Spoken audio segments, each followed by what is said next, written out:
easy.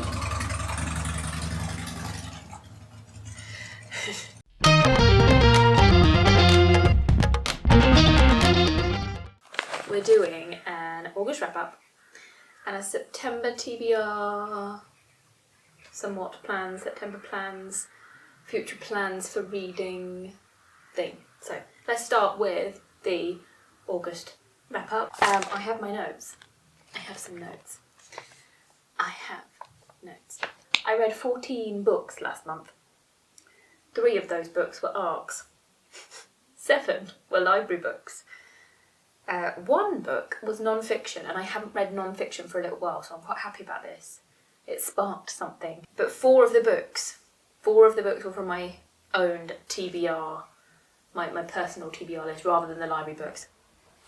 So in the last month, I did a little look at whether I was reading mostly male authors, mostly female authors, whether there were any non-binary authors in there. And this month I read 9 female authors. So of the 14 books that I read, 9 were female authors. Unfortunately, no non-binary or other authors, which is a shame. In terms of the format of the books, I read 5 novellas, 1 short story, one collection of short stories, 1 graphic novel, and 1 essay/speech collection, which was the non-fiction. So the short stories that I read, because it was one of my favourite books of the month, was Jane Campbell's The Beginning of the World in the Middle of the Night. What a fantastic collection of stories. One of the best short story collections I've ever read, let alone within that month. The graphic novel was Sabrina by Nick Drenaso, which I'm reading as part of like a Booker backlist exercise. And then the essay speech collection, the non-fiction, was The Master's Tool Will Never Dismantle the Master's House, which is a collection of speeches given by Audre Lorde. So I did want to talk about this a little bit because all of the speeches are pretty fantastic, but my favourite one is one that's called Uses of the Erotic, and I love this as an exploration of what erotic really means. And here's a quote from it that I think really sums up the essay. The erotic has often been misnamed by men and used against women. It has been made into the confused, the trivial, the psychotic, the plasticized sensation. For this reason, we have often turned away from the exploration and consideration of the erotic as a source of power and information, confusing it with its opposite, the pornographic. But pornography is a direct denial of the power of the erotic, for it represents the suppression of true feeling. Pornography emphasizes sensation without feeling. So that is what possibly my favourite one in that. I'm gonna run out of battery before this is over. But worst books read, I really didn't enjoy The Baby is Mine by Oyin Canberra. I think that was the worst book that I read this month. There were a couple that I DNF'd, but I think that was actually the worst book that I read, I'm afraid. Best books. Case Study by Graham McRae Bennett, I really love that. Woman Eating by Claire Coder. Rest and Be Thankful by Emma Glass. This is amazing, this book. It is poetic, it is lyrical, it's relatively short actually. It's about an NHS worker in a paediatric unit, so working as a children's nurse. It is dark, it is haunting, but it is so beautifully written. It is just amazing. And then The Silence of the Girls by Pat Barker. There are some books that I'm reading that are overlapping from last month into September. So on audio, I'm listening to The Institute by Stephen King. I quite like Stephen King on audio. The books have like that series feeling to them, so they feel quite immersive. Frankenstein by Jeanette Winterson. Really loving that. There's going to be a whole vlog dedicated to that.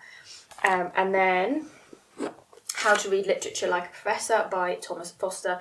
This has been on my TBR for quite a while, but this one is it like has really short chapters, but it like sort of talks about how, say, a dinner party or eating in a book is never just eating. Like there's always another meaning, and so it's taking these like elements from stories, from fiction, and then sort of explaining why they're used and how authors are using them, which is quite interesting.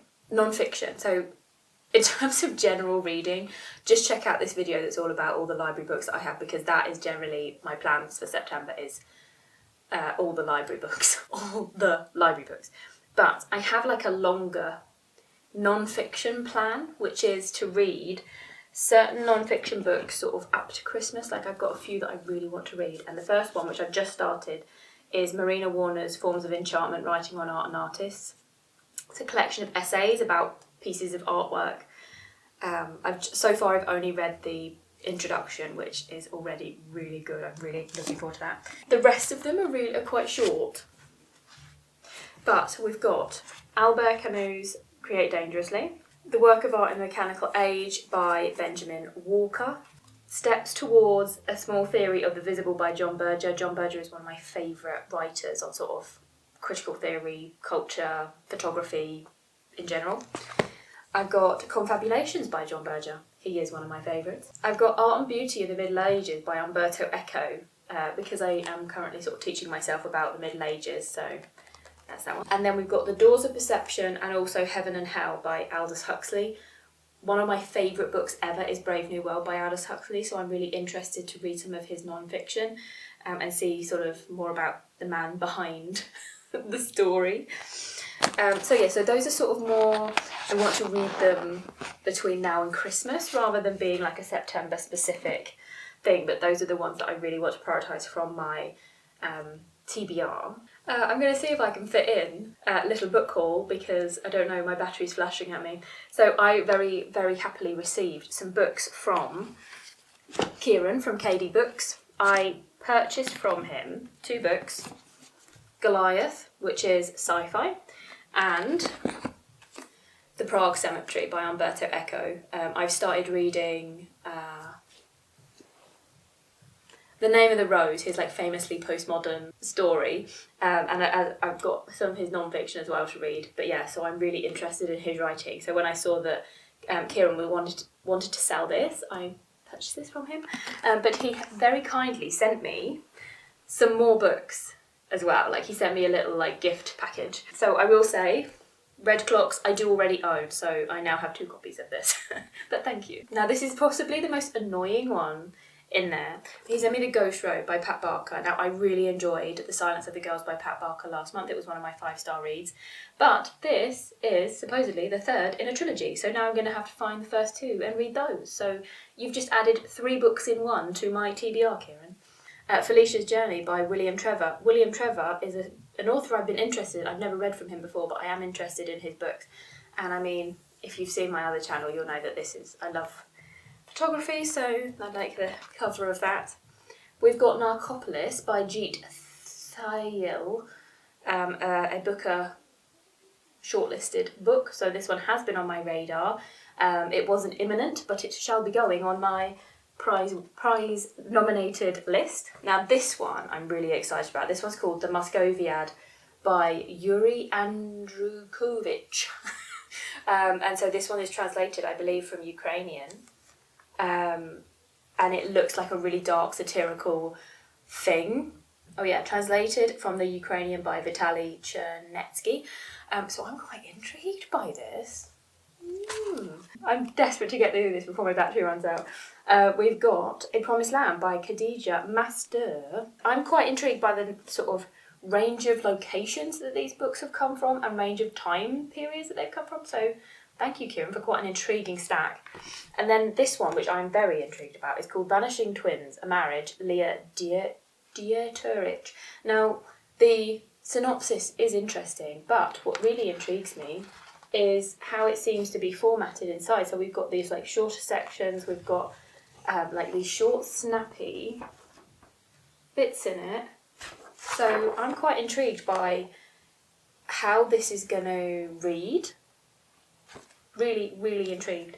So thank you, Kieran, for that wonderful little book haul there. So yeah, I'll update you as I'm reading.